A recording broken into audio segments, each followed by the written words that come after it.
পার্শ্ব শিক্ষক তথা সমগ্র শিক্ষা মিশনের কর্মীদের ন্যূনতম ভাতা 26,000 টাকা করতে হবে। বন্ধুগণ, এই মুহূর্তের ব্রেকিং নিউজ। বিস্ফোরক দাবি করলেন, আন্দোলনকে সমর্থন করলেন আইএসএফ নেতৃত্ব, আইএসএফের একমাত্র এমএলএ পশ্চিমবাংলার নৌশাদ সিদ্দিকী। ভাতা বৃদ্ধির ফাইল রেডি পড়ে আছে মুখ্যমন্ত্রীর টেবিলে, এখনও জিও হয়নি, তা কি মানা যায়? দাবি নৌশাদ সিদ্দিকীর। তিনি যা বললেন পার্শ্ব শিক্ষক তথা সমগ্র শিক্ষা মিশনের কর্মীদের পক্ষে বললেন। তিনি পার্শ্ব শিক্ষকদের, এসএসকেএমএসকেদের, শিক্ষাবন্ধুদের, সমগ্র শিক্ষা মিশনের কর্মীদের দাবিকে বৈধ এবং ন্যায্য বললেন। তিনি বললেন যে একজন সমগ্র শিক্ষা মিশনের কর্মীরা যা ভাতা পায় তাতে কিন্তু সংসার চলে। আগামী 5 তারিখ সমগ্র শিক্ষা মিশনের যে কর্মসূচি রয়েছে, সেই কর্মসূচিতে তাকে ইনভাইট করা হলে তিনি সেখানে যাবেন বলেই অন ক্যামেরা জানিয়ে দিলেন। তিনি পরিষ্কার বার্তা রাখলেন যে চলবে বিধানসভা, তবু তিনি সময় বের করবেন এবং পার্শ্ব শিক্ষকদের এই যে আন্দোলনকে তিনি সমর্থন করেন। কারণ মুখ্যমন্ত্রী যে প্রতিশ্রুতি দিয়েছিলেন 2011 সালের আগে এবং পরে, সেই প্রতিশ্রুতি রক্ষা করতে পারেনি মুখ্যমন্ত্রী। সেই প্রতিশ্রুতি পূরণে ব্যর্থ রাজ্যের মুখ্যমন্ত্রী। তিনি মুখ্যমন্ত্রীকে মনে করিয়ে দিয়েছেন যে একাধিকবার পার্শ্ব শিক্ষকদের সভায় তিনি গিয়েছিলেন 2011 সালের আগে, নানা প্রতিশ্রুতি দিয়েছিলেন, কিন্তু সেই প্রতিশ্রুতি রক্ষা করেনি। ক্ষমতায় আসার পর 3 বছরে ধাপে ধাপে পার্শ্ব শিক্ষকদের স্থায়ীকরণের কথা বললেও পার্শ্ব শিক্ষকদের কোনো ভালো তিনি করেনি, সমগ্র শিক্ষা মিশনের কোনো ভালো তিনি করেনি। 2011 সালে একজন পার্শ্ব শিক্ষক 7,000 টাকা মাইনে পেতেন এবং মুখ্যমন্ত্রীরও তৎকালীন নাকি ভাতা ছিল প্রায় 7,000-এর কাছাকাছি। কিন্তু বর্তমানে 2026 সালে মুখ্যমন্ত্রীর ভাতা 1.5 লাখ 2 লাখ, সেখানে পার্শ্ব শিক্ষকদের ভাতা, এসএসকেএমএসকেদের ভাতা, শিক্ষাবন্ধুদের ভাতা 10,000 টাকা। অর্থাৎ উন্নয়ন হয়েছে নেতা মন্ত্রীদের। পরিষ্কার বার্তা নৌশাদ সিদ্দিকীর। তিনি দাবি রেখেছেন যে এই 90,000 সমগ্র শিক্ষা মিশনের কর্মীদের, অর্থাৎ 90,000 পরিবারকে বাঁচানোর জন্য তার যতদূর ক্ষমতা রয়েছে তিনি ক্ষমতা অনুযায়ী তিনি সমর্থন করবেন সমগ্র শিক্ষা মিশনের কর্মীদের আন্দোলনকে।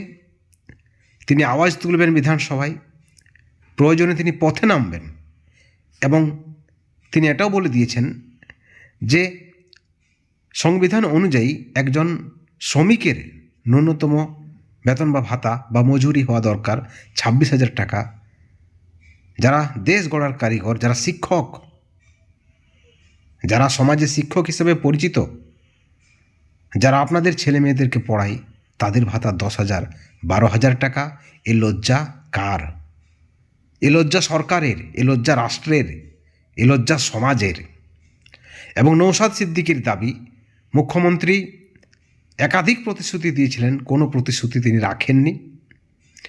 এমতো অবস্থায় পশ্চিমবাংলার জনসাধারণ এবং সকলকে তিনি আহ্বান করেছেন যে পার্শ্ব শিক্ষক, এসএসকেএমএসকে, শিক্ষাবন্ধু সহ সমগ্র শিক্ষা মিশনের যে কর্মীরা রয়েছেন 90,000 কর্মী, তাদের পরিবারকে বাঁচানোর জন্য সকলের উচিত 5ই ফেব্রুয়ারি থেকে যে কর্মসূচি ডাক দেওয়া হয়েছে সেই কর্মসূচিকে সমর্থন করা, সরকারের উপর চাপ সৃষ্টি করা, সকলে আওয়াজ তোলা, যাতে করে রাজ্য সরকার পার্শ্ব শিক্ষকদের, সমগ্র শিক্ষা মিশনের কর্মীদের, ভিআরপি থেকে শুরু করে ভোকেশনাল টিচার থেকে শুরু করে সকল চুক্তিভিত্তিকদের একটা সম্মানজনক ভাতা বৃদ্ধি করে, যাতে করে তারা কোনো রকম খেয়ে পড়ে বেঁচে থাকতে পারে।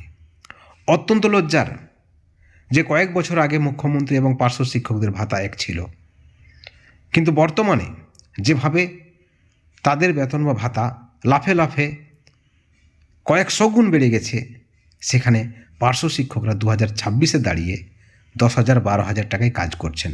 একজন এসএসকেএমএসকে 10,000, 12,000 টাকায় কাজ করছেন। একজন শিক্ষাবন্ধু 10,000, 12,000 টাকায় কাজ করছেন। একজন ভিআরপি 5,000 টাকায় পরিবার চালাতে পারে না। ভোকেশনাল টিচার যারা রয়েছেন, প্রাণীবন্ধু শিক্ষা মিত্র থেকে শুরু করে যারা রয়েছেন, আশা আইসিডিএস যারা রয়েছেন, সিভিক ভলেন্টিয়ার, এই 10,000 টাকা দিয়ে কিন্তু সংসার চালাতে পারে না। একজন এমএলএ এমপি বর্তমান বাজার দ্রব্যমূল্যের বৃদ্ধি অনুযায়ী যদি তাদের ভাতাটা লক্ষাধিক করে নিতে পারেন, 2 লাখের কাছাকাছি করে নিতে পারেন, কিন্তু তারপরও এই সরকার, যে সরকার নিজেদেরকে মামাটি মানুষের সরকার হিসেবে দাবি করেন, সেই সরকার তাদেরকে চরম বঞ্চনায় রেখে যেভাবে আর্থিক কষ্টে একের পর এক মারা যাচ্ছেন, আপনারা দেখেছেন, অনেকেই আত্মহত্যা করছেন, অনেকেই খেতে না পেয়ে মারা যাচ্ছেন, অনেকেই চিকিৎসার অভাবে মারা যাচ্ছেন।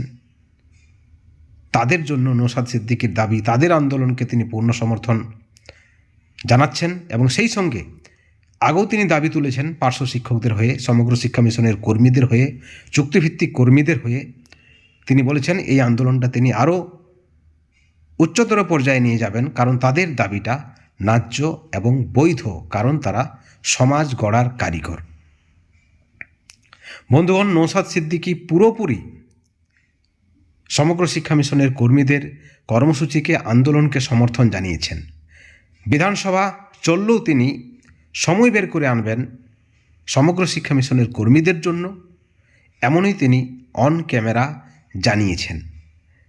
তিনি বলেছেন যে সুপ্রিম কোর্টের রায় রয়েছে সমকাজে সমবেতন, কিন্তু তা সত্ত্বেও বর্তমান রাজ্য সরকার, তৃণমূলের সরকার, মমতা বন্দ্যোপাধ্যায়ের সরকার তা মানে না।